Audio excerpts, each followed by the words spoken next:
പാലക്കാട് KSEBയുടെ മേഖല തിരിച്ചുള്ള വൈദ്യുതി നിയന്ത്രണം തുടങ്ങിയിട്ടുണ്ട്. രാത്രി 7-നും അർദ്ധരാത്രി 1-നും ഇടയിലാണ് നിയന്ത്രണം. പാലക്കാട് ട്രാൻസ്മിഷൻ സർക്കിളിന് കീഴിലുള്ള 15 സബ്സ്റ്റേഷനുകളിലാണ് ഈ നിയന്ത്രണം ഉണ്ടാവുക. ഗൂഗിൾ VS ഉണ്ട് വിവരങ്ങൾ നൽകാൻ. ഗൂഗിൾ, നിയന്ത്രണം എങ്ങനെയാണ്? കാരണം ഒരു പരീക്ഷണാടിസ്ഥാനത്തിലുള്ളതാണല്ലോ, അത് എത്രത്തോളം ഫലപ്രദമാകും എന്നാണ് KSEBയുടെ പ്രതീക്ഷ? ഇത് പ്രദേശങ്ങൾ തിരിച്ചാണ് ഈ ഒരു നിയന്ത്രണം ഉണ്ടാവുക. മണ്ണാർക്കാട്, അലനല്ലൂർ, കൊപ്പം, ഷൊർണൂർ, ഒറ്റപ്പാലം, ആറങ്ങോട്ടുകര, പട്ടാമ്പി, കൂറ്റനാട്, പത്തിരിപ്പാല, കൊല്ലംകോട് അങ്ങനെയുള്ള 15 സബ് സ്റ്റേഷനുകളിലാണ് ഈ നിയന്ത്രണം ഉണ്ടാവുക. ഡെപ്യൂട്ടി ചീഫ് എഞ്ചിനീയർ ഇത് സംബന്ധിച്ചുള്ള ഒരു സർക്കുലർ ഇറക്കിയിട്ടുണ്ട്.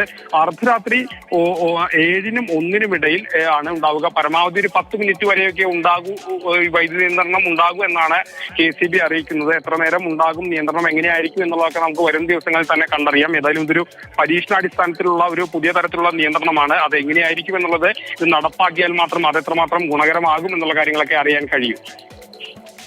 ശരി, അങ്ങനെ മേഖല തിരിച്ചുള്ള നിയന്ത്രണത്തിലേക്ക് KSEB പാലക്കാട് പരീക്ഷണം തുടങ്ങിയിട്ടുണ്ട്.